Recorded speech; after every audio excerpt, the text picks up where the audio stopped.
Hi hello friends, welcome to my channel. India ఎగ్నెస్ట్గా match ఆడడం మేము బాయ్కాట్ చేస్తాము అని మంగళవారం మాటలు చెప్తున్న, కుంటి సాకులు చెప్తున్న పాకిస్తాన్ అసలు దీని వెనకాల నిజమైన కారణం ఏంటో ఒకసారి చూద్దాం ఫ్రెండ్స్. ఎందుకంటే వాళ్ళు చెప్పే ఏ కారణం కూడా సరిగా ప్రాపర్గా లేదు.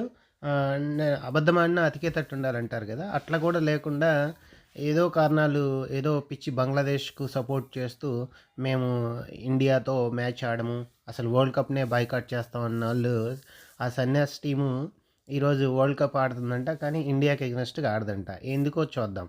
అసలు విషయం ఏంటంటే, ఇండియా ప్లేయర్స్ ఉన్న ఫామ్ని చూస్తే ఈ ప్రపంచంలో ఏ టీం అయినా చుచ్చు పోసుకోవాల్సిందే, అదైతే అందరికీ తెలిసిన విషయమే. కానీ మన పాకిస్తాన్కు చుచ్చు కాదు, ఒంట్లో వణుకు వాళ్ళ గవర్నమెంట్కి కూడా పోసుకుంటుంది. మన ఇండియన్ టీం చేసిన లాస్ట్ పర్ఫార్మెన్స్ అగైన్స్ట్ న్యూజిలాండ్ 270 కొట్టి మన వాళ్ళు ఒక షోకేస్ మెసేజ్ పంపించారు.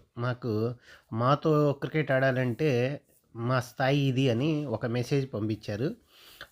ఎందుకని ఈ విషయం వాళ్ళు ఖచ్చితంగా భయపడుతున్నారనే విషయం మనం ఎందుకు చెప్పుకోవాలంటే,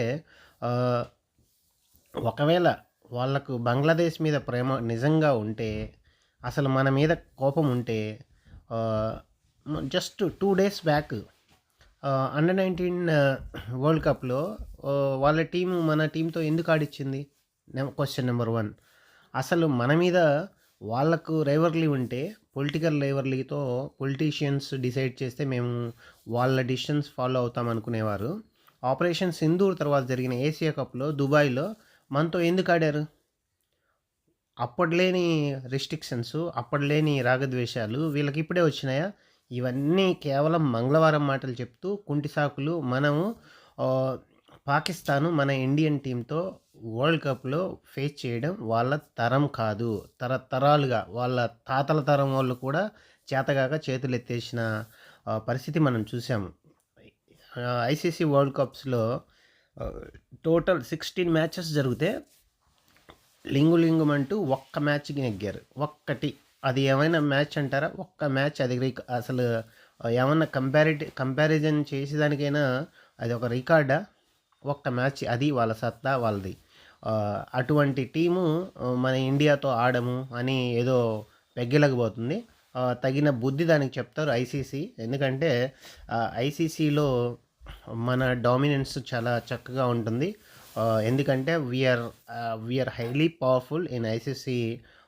ఆ మండలిలోనే, ఆ గవర్నింగ్ కౌన్సిల్లో ఖచ్చితంగా మన రోల్ చాలా పెద్దది కాబట్టి మనం చెప్పినట్టుగా ఖచ్చితంగా ఐసీసీలో అదర్ డైరెక్టర్స్ ఖచ్చితంగా మాట వింటారు. పాకిస్తాన్కు తగిన బుద్ధి ఖచ్చితంగా చెప్తారు. వాళ్లకు ఇయర్లీ ఇచ్చే రెవెన్యూ షేర్ ఖచ్చితంగా కట్ చేస్తారు. ఫారిన్ ప్లేయర్స్ వాళ్ళ పిఎస్ఎల్లో పార్టిసిపేట్ చేయకుండా ఎన్ఓసీలు ఇచ్చే అవకాశమే లేదు. ఎందుకంటే వాళ్ళు చేసే ఈ పిరికి చర్య భయపడి, కేవలం భయంతో రాలేక వేల కోట్లు అందరికీ నష్టపోయే పరిస్థితి వచ్చింది.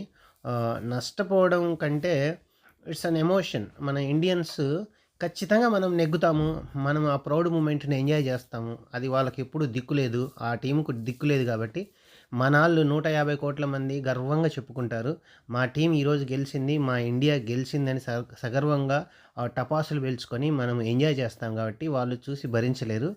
అందుకు కాకుండా మిగతా మంగళవారం మాటలు, మాకు బంగ్లాదేశ్కు సపోర్ట్ కావాలి, బంగ్లాదేశ్కు సెక్యూరిటీ ప్రాబ్లమ్స్ ఉన్నాయి, వాళ్ళకుంటే నీకేమి, నువ్వు చేతనైతే వచ్చి ఆడి గెలిచి నువ్వు పోరాడాలి. కానీ అది కూడా నువ్వు న్యూట్రల్ వెన్యూలో ఆడుతున్నావు, అది శ్రీలంకలో ఆడుతున్నావు. దానికి నీకు ఏం ప్రాబ్లం ఉంది? ఏషియా కప్లో దుబాయ్లో ఏషియా కప్ ఆడినావు, జింబాబ్వేలో జరిగిన, బులవాయిలో జరిగిన అండర్ 19 వరల్డ్ కప్లో ఆడినారు. ఇంకా ఇక్కడికి వచ్చేటాలకు మాకు మేము ఆడమని ఏదో పిల్లోళ్ళు బడికి పోను అన్నట్టుగా. ఎందుకంటే అక్కడ టీచర్ స్ట్రిక్ట్గా ఉంటాడు, బాగా చదవాలి. నీకు చదవడం చేత కాదు, నువ్వు ఒక మొదు స్టూడెంట్, చేతగాని చైనా మేడ్ పీసులన్నీ వీళ్ళు మనకు గొప్పలు చెప్తారు.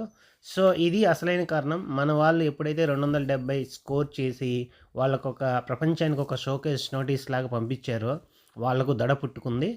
ఎందుకంటే మన తాతోళ్ళకు, మన అబ్బోళ్ళకు చేతగాని పని మనం ఏడ చేస్తాంలే, ముందే ఏదో ఒక మాట చెప్పుకుంటే వాళ్ళ రాజకీయ నాయకులు వాళ్ళు అంతా ఒకటే. ఆ నక్వీ ఉన్నాడు కదా, ఆ నక్కి వేసిన నక్క జిత్తులు ఇవన్నీ. సో వాళ్ళు ఆడకపోయినా మన ఇండియన్ క్రికెట్కు వచ్చే నష్టం ఏమీ లేదు. ఆ సన్యాసులకే బోల్డంత నష్టము. వాళ్ళు ఎప్పుడు మళ్ళీ తిరిగి కోలుకునే పరిస్థితి లేదు. ఐసీసీ తీసుకోబోయే చర్యలు చాలా స్ట్రిక్ట్గా కఠినంగా ఉండబోతున్నాయి. వాళ్ళ క్రికెట్ ఇప్పుడు ఖచ్చితంగా మంచి దరిద్రంలో పోయి పడ్డట్టే. వాళ్ళని ఎవ్వరూ కాపాడలేరు. వాళ్ళ క్రికెట్ని కాదు, వాళ్ళ దేశాన్ని, వాళ్ళ మనసులను ఎవ్వరు ఎప్పటికీ కాపాడలేరు దరిద్రాన్ని వదిలేసి. Let's wish our Indian team a great success in upcoming world cup. And thanks for watching, friends, and I request you to please subscribe my channel for more updates like this, and I'll be keep doing all these things for you. So thank you once again.